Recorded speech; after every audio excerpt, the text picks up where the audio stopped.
Muy buenas tardes y bienvenidos a un nuevo capítulo de MVP. Como de costumbre, hoy no está mi co-host Chris Avid, pero tengo prácticamente mi nuevo co-host tallado, que es Pablo Peralta, fundador de Incubadora SLAT y ya invitado recurrente del podcast. ¿Cómo estás, Pablito? ¿Todo bien? Muy bien, Fran. La verdad que contento de estar acá.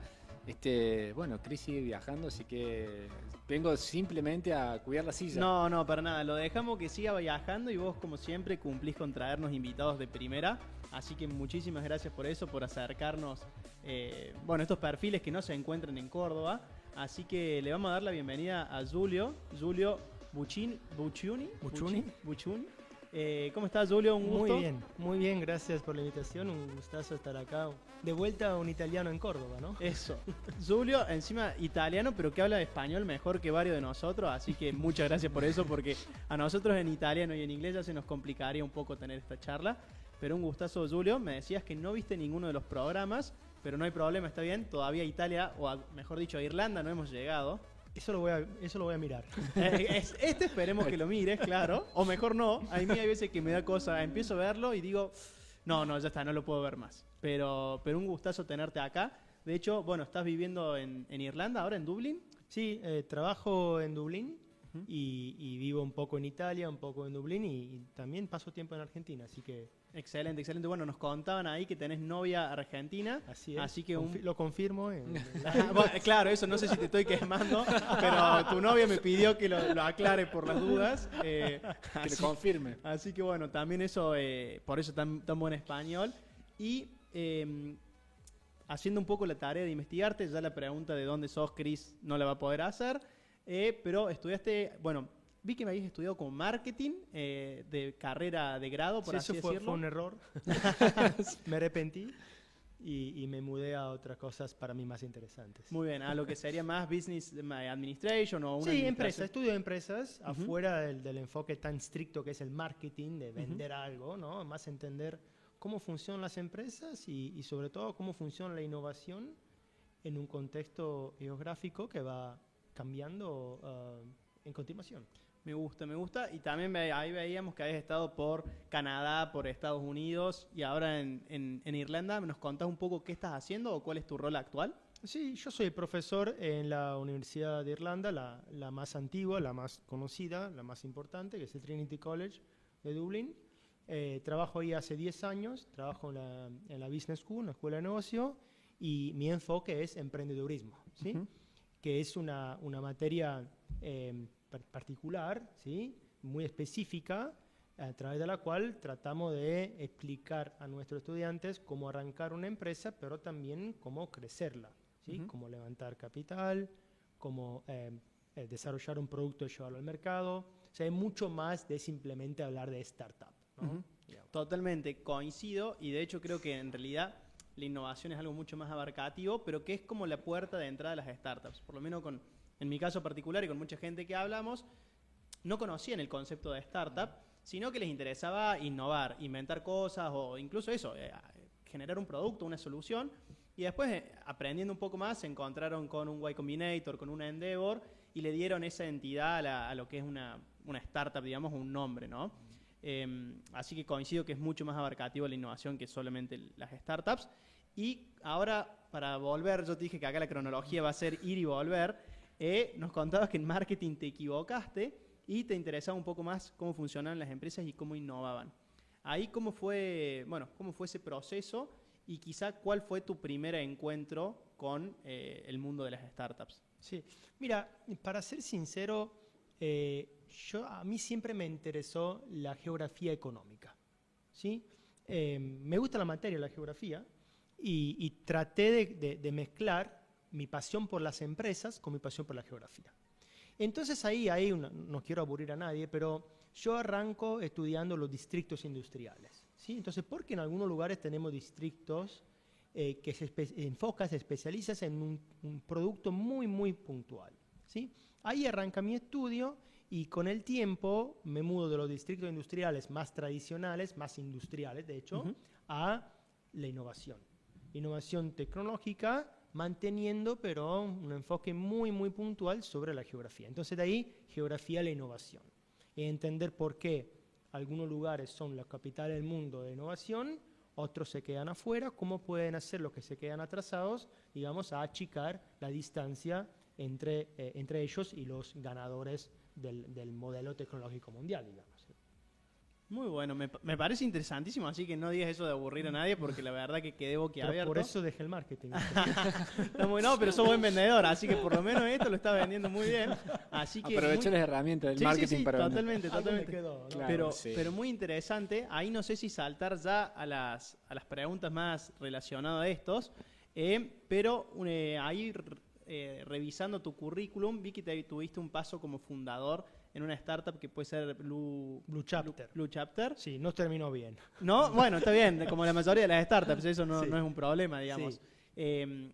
¿Eso cómo lo viviste quizás el lado de estar de emprendedor o de fundador, digamos, de construir? Mira, primero quiero decirte que siempre sufrí mucho yo como académico el dar clases sobre una materia y no practicar esta materia.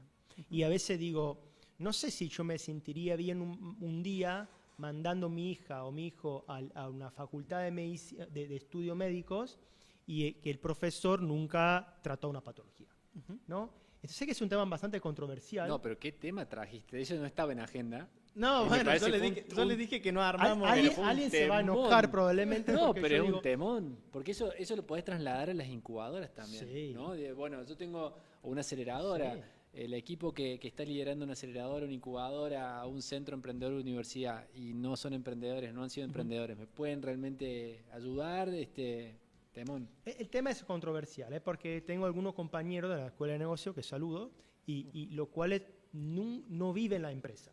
Pero eso no significa que no puedan contar algo interesante sobre las empresas, ¿sí? Entonces, se dice que una buena teoría es mitad estrategia, ¿no? Y un poco hay algo de verdad. Claro, cuando hablamos, pero, de hacer empresas, emprendedorismo, yo en un momento digo, tengo que ensuciarme un poco las manos. No me siento bien hablando de levantar capital, exit, y nunca traté de hacerlo. Entonces, hace 10 años soy socio de una empresa en casa, en Italia, que nada de tecnológico, importa madera de Turquía y la vende en Italia. Mire. Pero por lo menos digo, soy socio de una empresa. No va bien, no estamos haciendo plata, pero existe y va, ¿no? Al mismo tiempo, mucho más cerca del día de hoy, en el 2021 me cruzo con un emprendedor de India que conozco a través de un estudiante en Trinity College y arrancamos Blue Chapter, que es una plataforma de cursos online para managers indios, B2C. La empresa arranca bien porque mi ex socio, que hoy sigue siendo un amigo, es un influencer. Es un youtuber, tiene 1 millón de followers entre LinkedIn, youtuber. 1 millón en serio, 1 millón. Entre las varias plataformas. En India es un poco más fácil Claro. llegar al millón, pero de todas formas sigue siendo un gran número. Pero acá serían unos 10.000. Sí. Hablando de marketing, todos los clientes, la conversión pasaba totalmente por sus contactos. Claro. Entonces el gasto en marketing era cero. Claro. Y el negocio parecía bárbaro. ¿Qué pasa? Pasa que él cada día tenía que grabar un video. O sea, le pedía mucho esfuerzo. Lo que ganamos como plata no justificaba su inversión. Un día él me dice, perdón, muy indio, che, me voy, me bajo. Y yo digo, bueno, me tomo la empresa registrada en Irlanda, me la tomo yo y hoy es mi pequeña consultoría. Ah, ok. Perfecto. Es Y un sigue pivot, funcionando. pero Un pivot, Excelente, claro, sí, excelente. sí, sí. Bueno, el gran dilema de los creadores de contenido que quizá pueden tener una gran audiencia y es difícil monetizarlo. Después vamos a hacer un poco de publicidad para sellers. Che, y ahí me gusta lo que decís, Julio, sobre todo esto de cuando la teoría se encuentra con la acción, por así decirlo, la práctica. De hecho, en 2021, más o menos cuando fue el hype de startups o de venture capital, sobre todo en América y Latinoamérica, había muchos ex-McKinseys o muchos perfiles de consultoras que justamente salían como fundadores y tenían rondas muy grandes porque tenían el pedigree, ¿no? Lo que sería... y el network. Exactamente. En ese sentido, que habiendo hecho los dos caminos, digamos, ¿qué opinás? Porque también un posteo que me pareció muy interesante sobre los MBAs era que la métrica más importante en muchos MBAs es el placement, es decir, la colocación de cuántas personas salieron de acá y cuántos consiguieron trabajo en un banco JP Morgan, por así decirlo, ¿no? Y ahora esa métrica está cambiando, o por lo menos a lo que propones vos es que cambie un poco y que vaya a la creación de negocios, ¿no? Y sí, porque si miramos la estadística clásica, le está costando mucho más a los estudiantes de MBA conseguir este trabajo que le puede multiplicar los sueldos que ellos ganaban antes del MBA. Esa era la métrica clásica. ¿Cuánto ganás pre-MBA y cuánto ganás después de un año? Claro, ¿cuál es el ROI, por así decirlo, del Claro, MBA? pero eso cambió totalmente. Hasta gente que termina el MBA a Harvard. Hoy les cuesta conseguir laburo que lo paguen tanto para justificar una inversión muy, muy importante. Entonces nosotros la Business School tratamos de mudarnos un poco afuera de esta métrica y decir, ¿sabes qué? Tal vez lo que puedes hacer a través de un MBA no es solo ganar más plata, ojalá sí, sino conocer gente con la cual vos podés arrancar un negocio. Y ahí surge quizá Coffee... Cases over Coffee. Cases over Coffee. Ese también es una buena, digamos, modalidad, una buena actividad. No sé si querés mencionarla, cómo surge. Esa fue la actividad que arranca mi ex socio. Mira. Y Cases over Coffee evoluciona en Blue Chapter. Entonces yo me involucré en Cases over Coffee no con equity, simplemente como advisor. ¿Sí? Perfecto. Y de ahí evoluciona el concepto y se convierte en Blue Chapter. Pero para comentarte una cosa importante, ¿quién son los dos socios de Cases over Coffee? Dos chicos que se conocen a un MBA.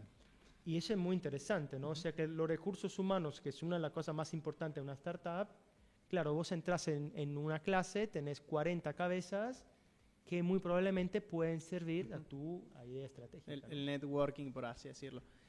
Me gusta, Claro. Julio. Y yendo a esto de empezar en los MBA y fomentar esto de quizá empezar un negocio, ¿qué opinas? ¿El emprendedor se nace o se hace? No, yo creo que hay las dos cosas. No hay gente que nace, los inquietos, ¿no? La gente que... Y es también para mí parte de una cultura. Porque los americanos hoy en día siguen inventando empresas aunque llegaron a un nivel de bienestar que no justifica. Porque siguen siendo contaminados por este Gold Rush Fever, ¿no? Yo siempre uso esta estadística, una familia americana cambia casa cada 4 años. Eso te habla de su inquietud, ¿no? Claro, pero entonces hay gente que nace con el espíritu empresarial, otra gente que lo descubre más tarde en la vida. Y para mí eso también es algo que tenemos que tener en cuenta, ¿no? Muy bueno. En cuanto a la cultura, una pregunta que es bastante recurrente es, ¿cómo y yendo un poco, ya estoy yendo para adelantándome muchísimo, pero yendo a estas ciudades quizás que no son estos polos industriales que mencionabas, los cuales te llaman la atención, y en los países más en subdesarrollo quizás, se juzga mucho el fracaso, ¿no? Todavía sigue siendo un estigma. Entonces, ¿cómo se hace en esos casos para fomentar la innovación? Igual la pregunta por el lado cultural, ¿no? En donde se le tiene miedo al fracaso y donde no se arriesga por miedo a fracasar. Sí, bueno, es para mí el límite más grande al desarrollo de empresas, el miedo del fracaso, que puede llevarte de una cultura que no ve bien el fracaso, que te castiga por el fracaso, ¿sí? Y de otro lado puede llegar por otras condiciones. Cuando yo voy a Costa Rica a estudiar, a tratar de entender cómo funciona el ecosistema de San José, Costa Rica, claro, yo hablaba con los empleados de las empresas americanas y me decían, pero ¿por qué yo debería dejar mi trabajo acá y arrancar un negocio? Yo acá consigo todo lo que me hace feliz. Entonces, la cultura de arrancar una empresa no solo está condicionada por, si querés, la religión, ¿sí?, sino por otras condiciones que se encuentran en distintos lugares del mundo. Y te iba a preguntar qué porcentaje le asignas también a que se transmite generación en generación. Por ejemplo, hay un emprendedor acá de Córdoba que es hijo de empresarios, y cuando yo le preguntaba qué aporte le había dejado una incubadora determinada, me decía, la principal incubadora que tuve fue mi casa. O sea, en mi casa era todo el tiempo hablar de negocios, es asumir riesgos, nunca mis padres fueron empleados. Entonces también eso se va transmitiendo. Vos que de los casos de la ciudad que vos estás analizando, ¿Cuánto tiene que ver con eso, de que se emprenda o se innove? Es una buena pregunta, Pablo, y te contesto. Sí, hay ciertamente una dinámica que vos estás hablando ahora, que es la dinámica de que uno aprende el código, el idioma de hacer empresa en familia. Ujú. Pero te hablo también, quiero hablarte también de una fuerza opuesta. ¿Cuál es? Que yo soy un hijo. Eso en Italia se ve mucho. Ujú. Y crezco en el bienestar de una familia que está haciendo mucha plata. Yo la motivación Ujú. de ponerme ahí afuera, ¿no? Poner capital que sea mío, no de la familia, arriesgarme, no la tengo mucho. Entonces hay un poco esto, ¿no? Este dicho que la primera generación crea las empresas, la segunda gasta la plata y la tercera la mata, ¿no? Y es un poco un chiste, pero hay algo en ese Tiene chiste. mucho de cierto, totalmente. En ese sentido, mi viejo me cuenta él que cuando busca colaboradores para su empresa, digamos, para su estudio, busca gente del interior principalmente y de que no necesariamente sean de clase alta, sino todo lo contrario. Gente que se haya venido acá y que esté desesperada por darlo todo, en el sentido de que tienen mucho más compromiso, mucho más ganas de ganarse el mundo o de comerse el mundo, ¿no? Y no tienen nada que perder. Y ahí Es un buen punto. Y ahí quizás, yendo a esto de los polos industriales o los polos de innovación, como puede ser Silicon Valley, que quizás los factores obvios, por así decirlo, que son buenas universidades, buena industria, buenas políticas o buen acceso a capital, esos factores son bastante evidentes. ¿Hay algún otro factor que fuera de esos que quizá también influye mucho? Porque sin duda que hay otras ciudades que tienen lo mismo y quizás no son tan innovadoras. Y quizá hay ciudades que no tienen eso, como justamente puede ser Córdoba o las segundas ciudades, pero de todas formas que son muy innovadores, ¿no? Entonces ahí cuál es quizá las capas no tan obvias que juegan dentro del ecosistema. Mira, ciertamente vos acabas de mencionar algunos factores que son clave, ¿no? Universidades de calidad, sobre todo las universidades que se enfocan en la disciplina STEM, como se llama, ¿no? Science, Technology, Engineering, Mathematics. La finanza, aunque la finanza llega después. Para mí no es una condición que encontramos necesariamente en primer lugar en los sistemas que se desarrollan, sino que es algo que se habilita en el tiempo, ¿sí? Entonces, universidades sin duda, entonces recursos humanos y grandes empresas que permiten también spillover tecnológico, ¿no?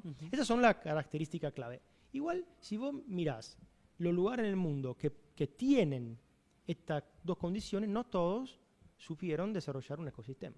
Entonces ahí hay otras condiciones, ¿no?, que juegan en favor o en contra. La cultura, por ejemplo, es una parte fundamental de este juego. Un otro factor que para mí es clave es la conectividad. Cuánto una ciudad o un lugar sabe conectarse a otros lugares que le permiten, por ejemplo, de conseguir recursos, tecnologías, materiales que a nivel local no se consiguen.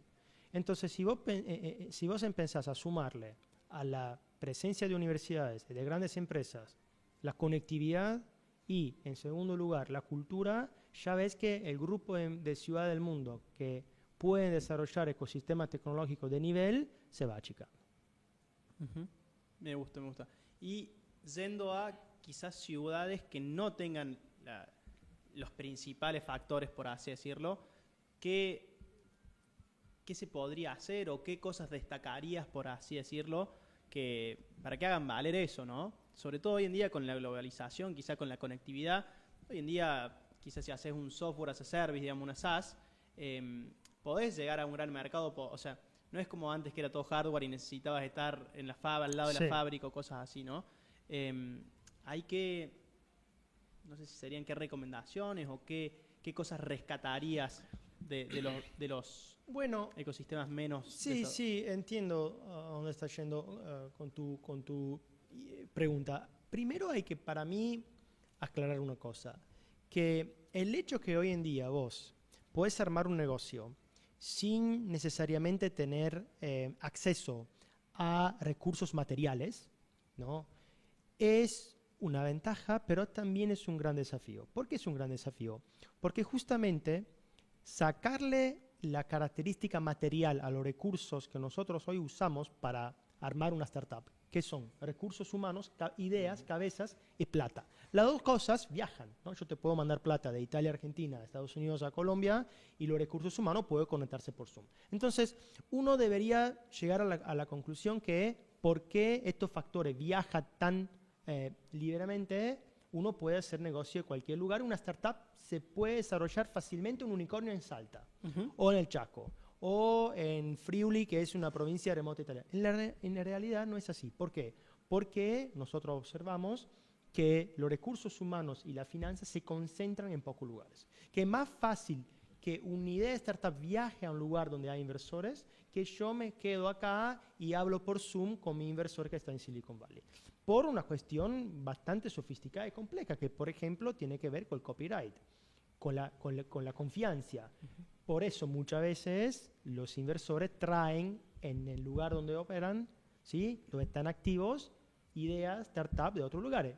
Yo siempre cuento la historia de Stripe. Stripe, que ustedes conocen obviamente, la arrancan dos hermanos irlandeses, dejan Irlanda, se mudan a Silicon Valley porque ahí consiguen inversores que le dicen, ustedes para desarrollar esta empresa tienen que mudarse a Silicon Valley. ¿Por qué digo esto? Porque no es tan obvio que uno pueda desarrollar una startup hoy con la conectividad, con Internet en cualquier lugar del mundo. Lamentablemente digo, los lugares hoy donde se puede meterle gasolina a tu startup no son muchos. Los lugares que tiene estación de servicio no son muchos. Creo que Y Combinator acaba de, o está avalando esto que decís, porque justamente en 2020 empezaron a hacer las cortes virtuales y se abrieron mucho más. Dijeron, che, ahora podemos llegar a gente de todo el mundo, y empezaron a llegar gente de África, de Latinoamérica. Latinoamérica tuvo muchísimos participantes entre 2021 y 2023, y ahora volvieron a las bases y dijeron, che, no, volvamos a Silicon Valley, y incluso si sos de... Primero que empezaron a enfocarse mucho más en startups de Estados Unidos, y dijeron, si sos de otro continente, otro país, y querés hacerlo, bueno, vení a Silicon Valley. Así que creo que también lo aprendieron, digamos, a... Y hay un tema de comunidad, ¿no? Estamos hablando antes. La comunidad es importante si sos un founder. Vos querés pasar tiempo con founders. Vos querés juntarte a tomar una cerveza con un inversor. Muchas veces las ideas de startup pasan a través de lo que se dice co-location, estar en el mismo lugar. Bueno, y hay un tema con eso también, es que también hablamos con Julio antes de los inversores ángeles y del rol en los ecosistemas del inversor ángel, que generalmente asume mucho riesgo. La industria, es para que charlemos después, pero la industria del VC da la sensación que o necesita mutar o a veces asume cada vez menos riesgo, pero el inversor ángel asume mucho riesgo y no sé si hay una métrica, pero uno podría decir que el inversor ángel no invierte mucho más de 100 kilómetros a la redonda. El inversor ángel necesita ese contacto, y cuando uno lo mira desde otro lugar decís que en Estados Unidos inviertan en Irlanda o en fundadores irlandeses no es tan complicado, pero si te dijera tenés que invertir en un emprendedor, son muy buenos en Níger, y vos googleás Níger encima y ves que tiene un montón de conflictos. Digo, pensando en emprendedores argentinos, es muy difícil también esa barrera de riesgo de decir, no, quiero que estés en mi lugar, en mi país, cerca de lo que del ecosistema, si eso te voy a invertir. Y esto que mencionaba Julio de la comunidad, creo que también viene un poco lo que nosotros podemos llegar a verlo como suerte, pero en el sentido de que, che, estaba caminando en el café y me crucé con un inversor ángel. Fue suerte, sí, pero estaban dadas las condiciones para que se dé esa suerte, ¿no? Sí, entonces se condensa o se arma un caldo de cultivos mucho más. Y eso por el lado del primer factor que mencionamos, que es el capital. El segundo factor que es determinante en la creación de una startup, que son los recursos humanos. Si vos querés conseguir ingenieros creativos, claro, uno puede decirte, sí, pero hoy yo puedo conseguir ingenieros de Argentina a India. Sí, pero todos sabemos que trabajar por Teams o por Zoom no es lo mismo que estar en una oficina, compartir ideas y jugar en la misma cancha. Ya es algo que nos queda claro después de unos años del COVID, ¿no? Me gusta y coincido totalmente. Y ahí yendo a Silicon Valley, quizás, ¿qué errores o qué recomendás evitar cuando un ecosistema que no es Silicon Valley le quiere imitar prácticas, ¿no? ¿Qué cosas se ven ahí o con qué tomar cautela, por así decirlo? Sería como el copycat de los emprendedores, pero en términos ecosistémicos. Sí, es primero no darse cuenta que cada ecosistema es idiosincrático y por eso es casi técnicamente irrepetible, ¿no? Primero. Y lo que trataron de copiar ese modelo sin darse cuenta de lo que son los ingredientes que tienen disponibles en su lugar, ya arrancaron mal y casi todo terminaron un fracaso. Entonces, lo que yo diría como primera regla es tratar de entender cuáles son los recursos, tanto o pocos, que vos tenés a disposición en tu lugar. Si te falta algo, pregúntate si tenés una conectividad con el mundo para atraer a nivel local los recursos que necesitas por armar un ecosistema.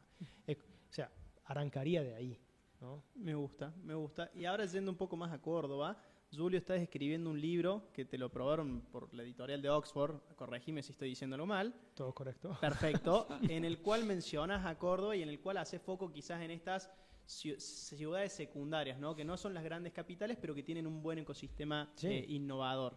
¿Cómo lo ves? ¿Cómo llegaste a Córdoba? Bueno, primero que no es solo... Sin spoiler el libro, digamos, No, para que la gente claro lo lea y lo compren, pero... Por supuesto.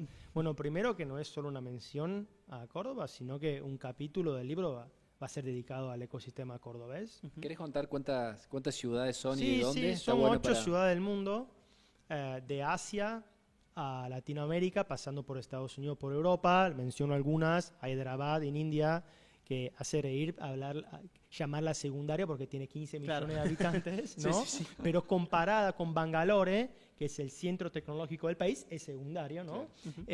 Raleigh-Durham en Estados Unidos, que es en North Carolina y que queda relativamente lejos de los dos grandes lugares, que son New York, Boston y la Silicon Valley. Galway en Irlanda, que es un pueblo de 80.000 personas, remoto en una isla remota, o sea, imagínate cuánto estamos lejos de ahí de los grandes lugares de la tecnología del mundo. Reggio Emilia en Italia, Córdoba en Argentina, Hangzhou en China. O sea, son varias ciudades de todo el mundo que comparten una característica que vos hace poco mencionaste. Son lugares que, aunque no son reconocidos como gran capital tecnológica del mundo, supieron hasta ahora desarrollar un ecosistema tecnológico local de primer nivel. Me gusta. Ahí, Pablito, no sé si querés No, Y ahí llegó a Pablo. No, ¿cómo llegaste a Córdoba? No, papá, ¿cómo llegas a Córdoba? O ¿cómo llegaste a Córdoba? ¿Qué? Mira, llego a Córdoba porque hablando con colegas académicos en Buenos Aires, empiezo a preguntarle, ¿dónde puedo encontrar desarrollo tecnológico en Argentina afuera de Buenos Aires? Y claro, y algunos me indican Córdoba y me recomiendan de mirar el ecosistema tecnológico cordobés. Y ahí el paso fue muy rápido, tomo un avión, participo al fórum de la empresa tecnológica en Córdoba hace un año y ahí me cruzo con algunos de las figuras clave del ecosistema cordobés. Luciano, bueno, conozco a vos, así que me meto un poco más en el sistema cordobés.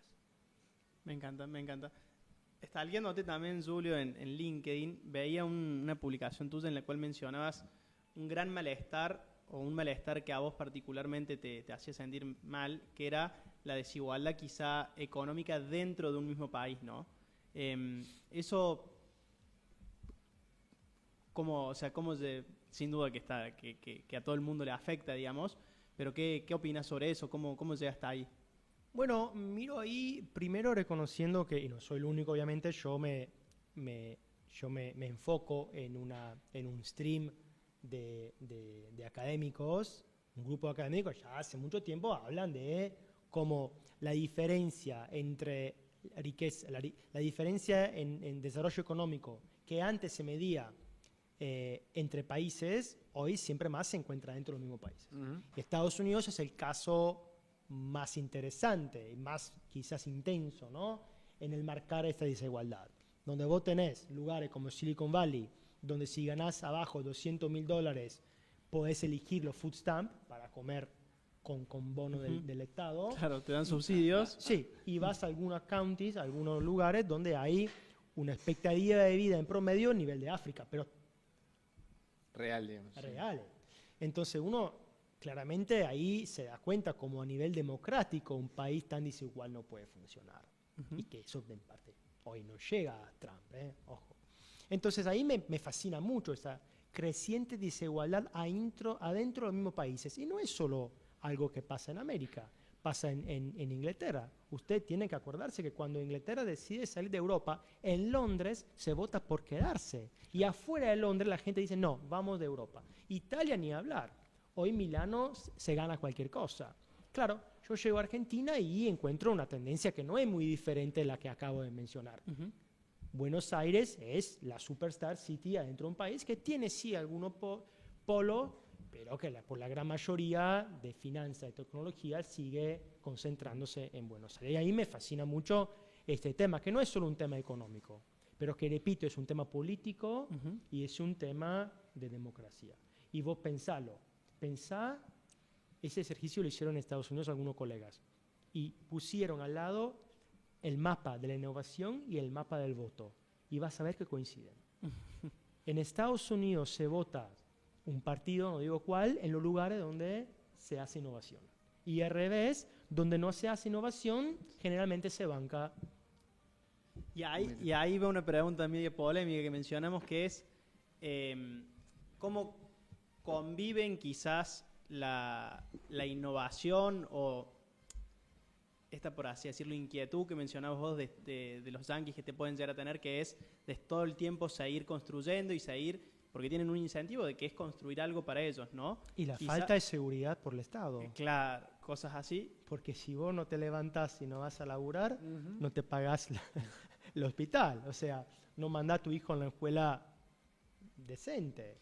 Por eso, pero quizás ahí se puede hacer un efecto contrarrestante con la innovación, tal vez, demasiada seguridad, como lo que decíamos de las generaciones familiares, de que la segunda generación ya no tiene tantos problemas, entonces lo disfruta un poco más y se achancha, o sea, la palabra sería como que se pierde la garra. La garra, exactamente. Eso es un riesgo que puede pasar. Y la otra también es cómo la innovación cómo se puede innovar en impacto social. Es decir, ¿qué tendencias ves vos de innovación en impacto social que estén intentando nivelar esto? Quizá o políticas públicas o políticas, no sé, sí, como mira, esto yo creo que una innovación por lo general habilita un desarrollo de algo de nuevo, por definición, lo cual si encuentra un lugar en el mercado y está recibido en un mercado, debería llegar a una productividad superior, lo cual debería explicar salarios. Eso de manual. Eso obviamente no siempre es así, pero la tendencia es pensar que si hay innovación, en largo plazo hay salarios más altos. Entonces, para mí eso es un impacto social muy importante.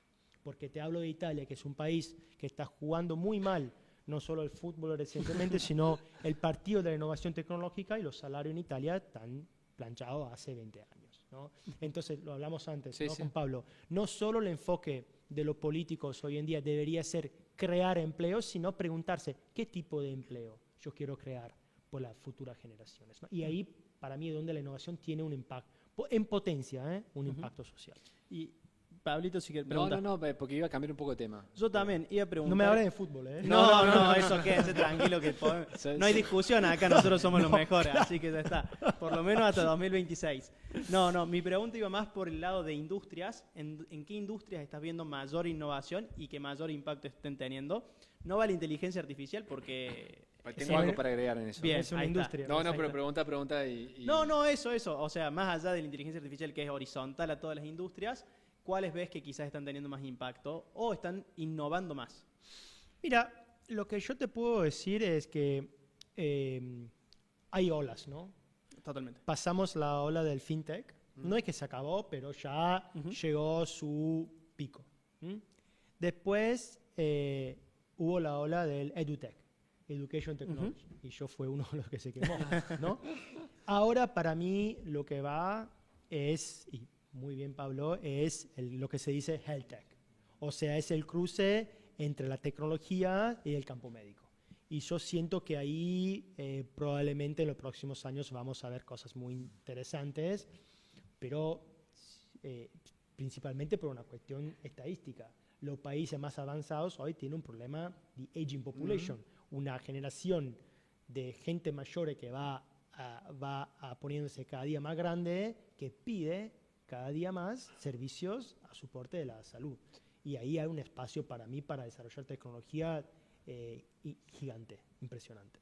Pablito, ¿querías agregar algo? No, te iba a decir que me quedé pensando en esto de la concentración y cuánto ves, me decías la otra vez que no eras muy optimista vos en lo que veías en el futuro y la otra vez veía un reporte que analiza ecosistemas de innovación y hablaba de que los AI natives, como ecosistemas que desarrollan tecnología, AI, pero digamos desde el desarrollo, no de que se van pegando en las soluciones y cómo podés aplicar.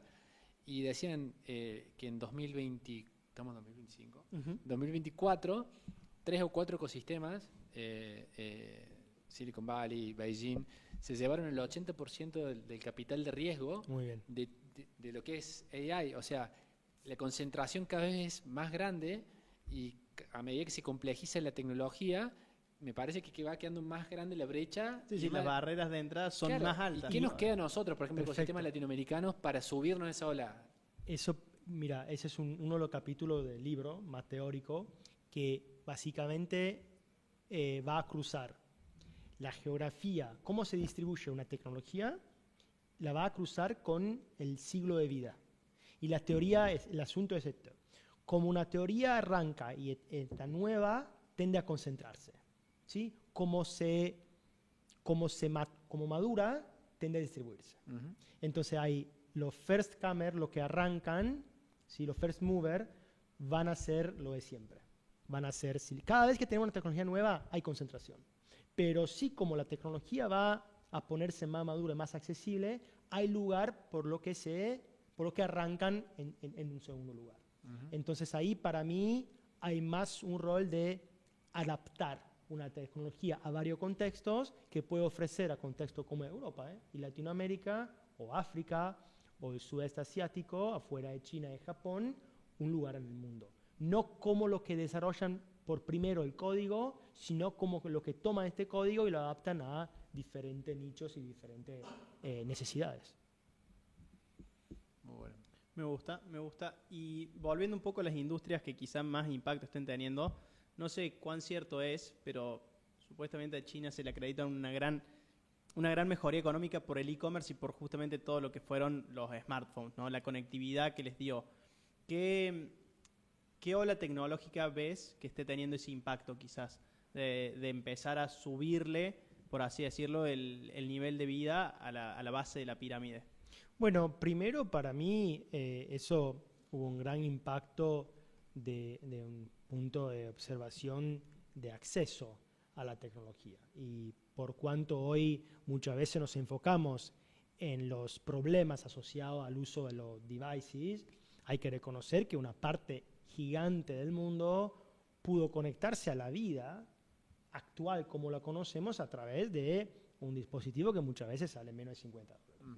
Entonces, para mí, ahí hay un primer punto de acceso a la tecnología, al comercio y también al marketing digital que hace 10 años nosotros no teníamos. La segunda cuestión que me gustaría discutir con ustedes es el modelo chino, que arranca como fábrica del mundo, Foxconn, que produce, ¿sí? Ofreciéndole un vaso de latte a sus obreros, los iPhone de los americanos, y ahí podemos armar una película de los Simpsons. Uh-huh. Claro, después de 10 años, hoy todo lo que es EV, autos eléctricas, hoy afuera de Tesla, si sacamos Tesla, todo pasa por China. Esta capacidad de conseguir lo que se llama upgrading tecnológico, a empezar de la producción de devices que casi hoy son commodity tecnológicas, uh-huh, me parece el gran milagro chino. Sí. Y a eso tenemos que reconocer que arrancar de muy abajo como fábrica del mundo y mudarse tan rápidamente a ser líder tecnológico en alguna categoría de producto, me parece que en nuestro tiempo es el fenómeno económico de innovación más interesante. Tengo una anécdota con eso que es súper coloquial, pero hay un gerente muy importante de una empresa de teléfonos que no me acuerdo de haber sido en los 2000, empezaron justamente a fabricar en China y fabricaban primero las carcasas y la parte exterior del teléfono y después le decían los chinos, Y esta empresa era, no me acuerdo si Motorola o alguna de esas. Y entonces le decían los chinos, miren, podemos también desarrollar estuvimos viendo el teléfono, podemos desarrollar también el cristal. Y bueno, entonces gerentes hacían números y les convenía fabricarlos ahí, que en México o en Estados Unidos. Entonces decían, bueno, cerremos la planta ahí, que fabrican los chinos, total, a mí me pagan por ser más eficiente. Y después los chinos decían, che, podemos desarrollar el software. Y cada vez le ofrecían cosas más baratas y le iban dando todos esos trabajos a los chinos hasta que los chinos desarrollaron el teléfono completo. Claro. Y muchas veces los managers que estaban disociados de la visión a 10 o 15 años de la compañía, porque tienen un ciclo de vida mucho más corto, la decisión que tomaban en corto plazo. O sea, no pensaban en... Bueno, Construyeron su propio competidor. claro, pero yo no voy a estar en ese momento. Ujú. Entonces terminaron haciendo tecnología inversa con una velocidad tremenda y salieron a competirle con los mismos teléfonos. Ujú. Claro, ese es un fenómeno que me interesa mucho, porque volvemos a la geografía que se conecta a la innovación. Y en términos técnicos se llamaría tech transfer, ¿no? Como mandar parte de la producción a un lugar habilita el desarrollo tecnológico del lugar que recibe las cosas que los otros no quieren hacer. Eso, hablando de vuelta a la cultura, pasó en China, pero hubiese pasado en otros países de Latinoamérica porque la Bueno, cultura ahí- china me parece ahí- esa ahí, presión. hablando de cultura y de regiones de desarrollo, habías compartido un gráfico que estaba muy interesante, Julio, que era de Deal Room, que eran las capitales de innovación y se veía como en Europa, los países de ascendencia latina, Italia, España, tenían muy poca innovación y las anglosajonas tenían mucho más, como puede ser Londres, Berlín y bueno, y va un poco ahí de la cultura. Mencionamos algo, te estoy robando tu mérito, por así decirlo, pero que iba por parte de la religión quizás.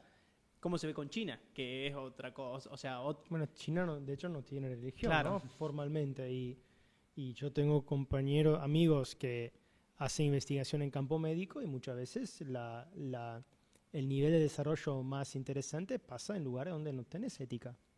Y querés hacer experimentos, querés probar cosas nuevas, adelante.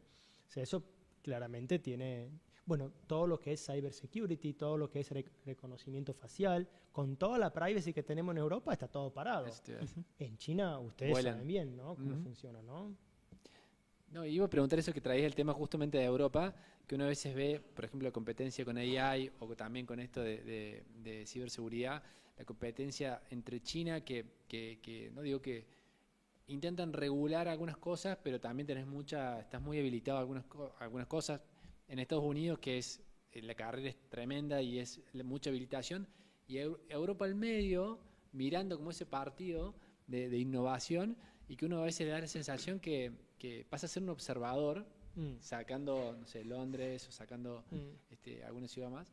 ¿Cómo ves eso vos? ¿Y cómo ves si ese espíritu también se ve en los fundadores en Europa? Si los fundadores de las startups, si tienen ese hambre o qué estás viendo vos en el ecosistema europeo. Sí, bueno, primero hay que reconocer que el modelo de innovación americano y chino son al opuesto, ¿no? Uno es un modelo manejado por el Estado y Mariana Mazzucato, que es una de los académicos más conocidos en el mundo, habla de entrepreneurial state, el Estado emprendedor. El modelo americano, aunque benefició mucho de inversiones públicas en gastos militares, ¿sí? Porque el dual use, tenemos que acordarnos, le permite a Internet desarrollar, en primer lugar, pero es un modelo mucho más bottom-up, ¿no? Europa se dice de broma, ¿no? Hay un chiste que dice, Estados Unidos inventan, los chinos copian, los europeos regulamentan, ¿no? Y claro, yo creo que hay que reconocer que probablemente por muchos parámetros la calidad de la vida en Europa no es comparable con Estados Unidos o con China. Me imagino, por ejemplo, el welfare state. Garantizar a todos acceso básico a educación, a salud, a muchas cosas, obviamente es un logro importante a la sociedad. Esto igual, de otro lado, para un poco todo. ¿Por qué? Porque la seguridad que vos tenés en Europa no la tenés en China, no la tenés en Estados Unidos. Y volvemos un poco al tema de la cultura. En Europa la cultura, ni hablar de la cultura mediterránea porque ahí ya entramos en otra cosa. Otros tiempos. Pero otro tiempo, porque ahí, claro, si vos nacés enfrente al mar Mediterráneo y la decisión es entre tomar una cerveza en la playa o cerrarte en una oficina hasta las 11, capaz que todos tres terminamos en la playa. Ahora, fuera de chiste, pero obviamente hay mucho que ver con lo que es la cultura de un lugar y ciertamente Europa hoy no está viviendo un momento de desarrollo cultural pro innovación. Eso no significa que no se pueda desarrollar innovación en Europa, siento, pero lamento reconocer que estamos jugando un otro partido comparado con Estados Unidos, China y con India, que está creciendo mucho, y un problema también es de fragmentación, porque aunque se hable de Europa unida, no es todavía un continente unido.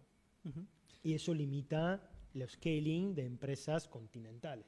Y ahí yendo quizá a la carrera que das vos, Julio, ¿qué perfiles son los que más ves, digamos? ¿Y qué es quizá en lo que más se hace foco? ¿Qué pensás que es, como por así decirlo, lo primordial para que salgan innovadores y emprendedores, por así decirlo?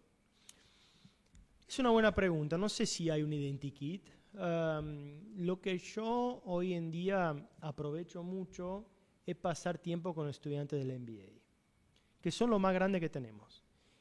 ¿Por qué? Porque me estoy poniendo cada día más convencido, me estoy diciendo cada día más convencido que muchas empresas nacen y crecen a empezar de un conocimiento específico que un founder por lo menos tiene en un vertical industrial.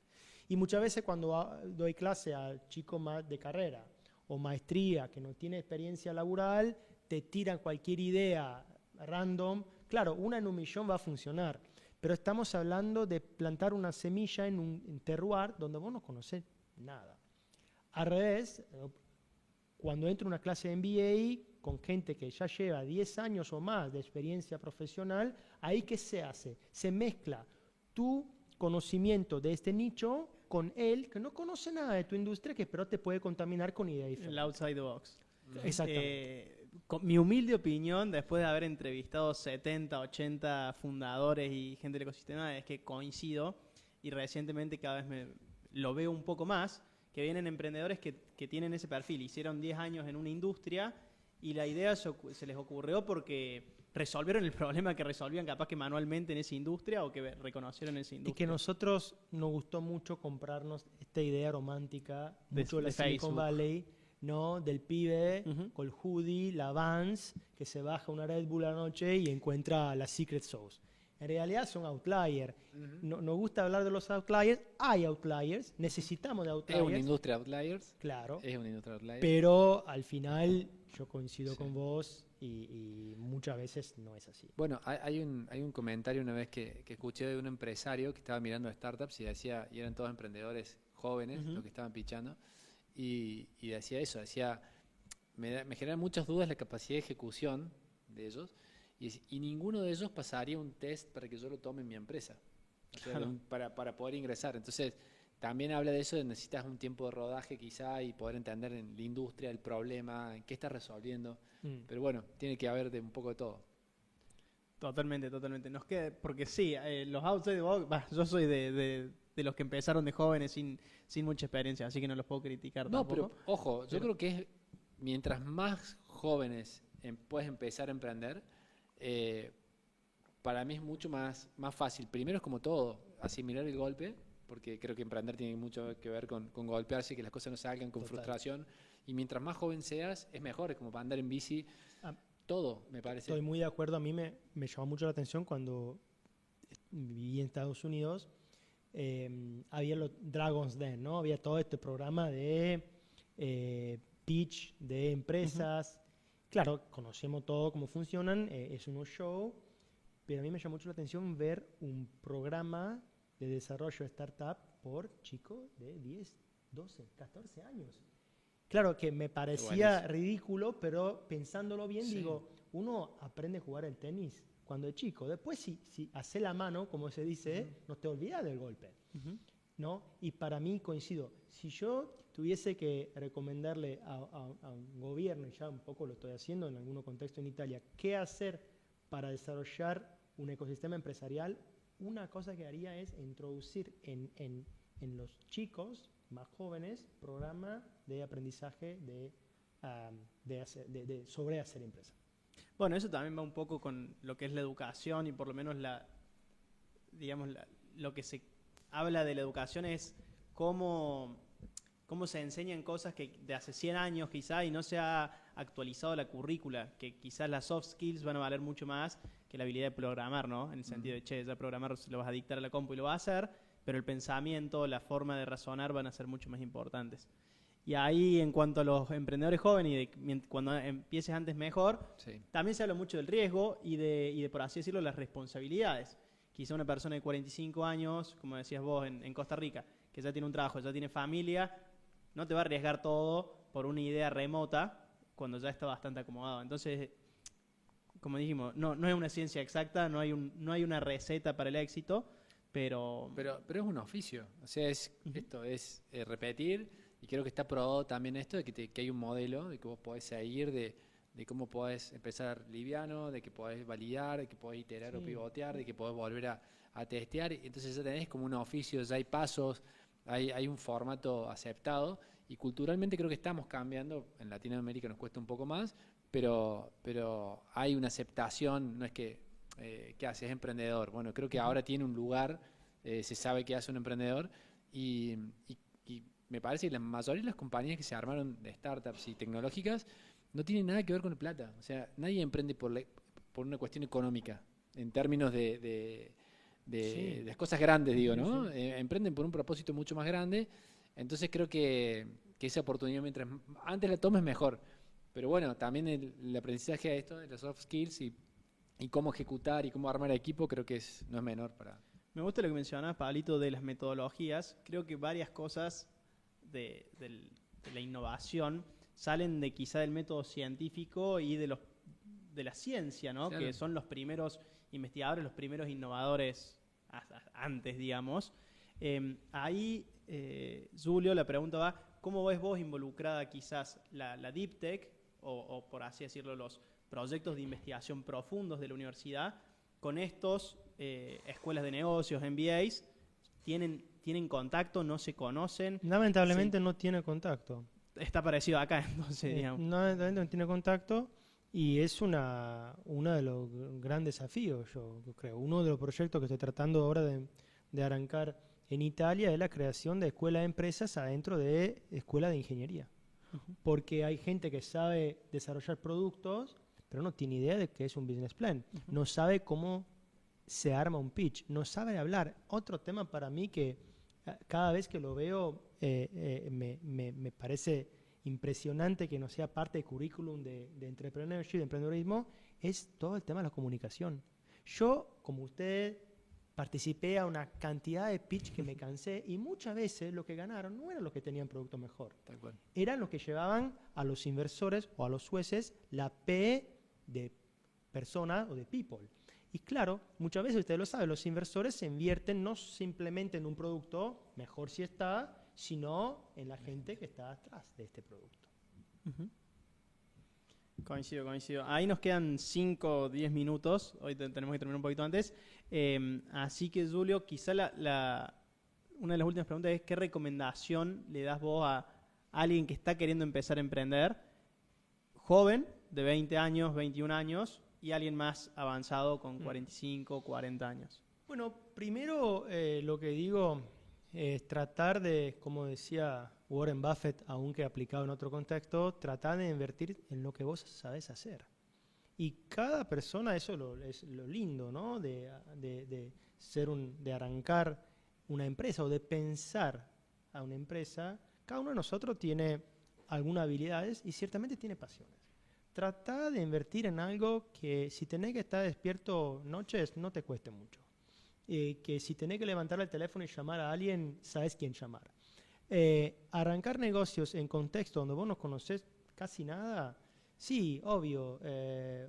Cada tanto aparece un Messi, cada tanto. Entonces no podemos jugar contra la estadística. Deberíamos tratar de jugar adentro de una cancha que conocemos. Y en segundo lugar, digo, ¿cuál es la definición de success, ¿no? de un logro? Se dice que es cuando un talento cruza la oportunidad. Entonces, asumiendo que cada persona tenga cualquier forma de talento, la segunda pregunta es ¿dónde llevas tu talento porque se cruce con una oportunidad? Y volvemos al tema que a mí me apasiona. No todos los lugares hoy, lamentablemente, ofrecen las mismas oportunidades. No importa si hay Zoom, no importa si hay WhatsApp, vos tenés que estar en los lugares donde pueden aparecer más oportunidades.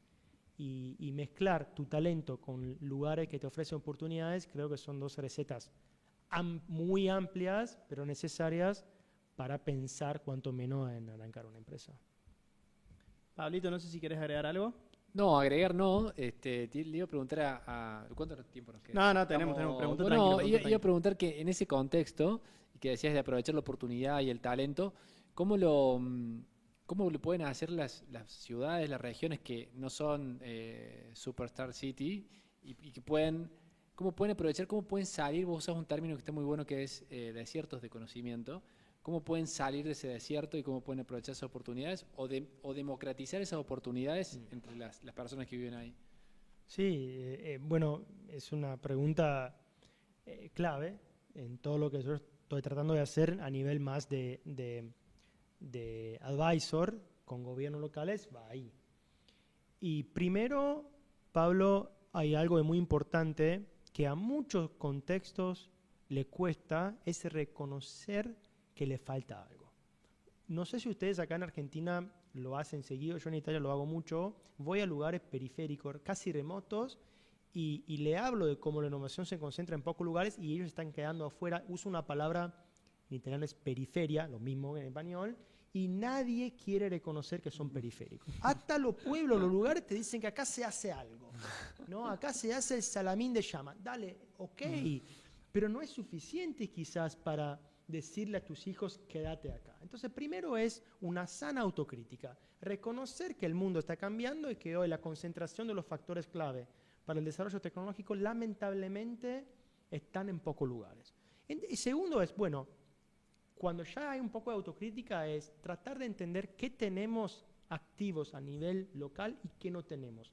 Lamentablemente en muchos lugares vas a ver, se van a reconocer en lo que yo llamo desierto de conocimiento. No tenés universidades y si la tenés no se enfocan en STEM, no tenés grandes empresas, no tenés acceso a finanzas. ¿Ahí qué haces?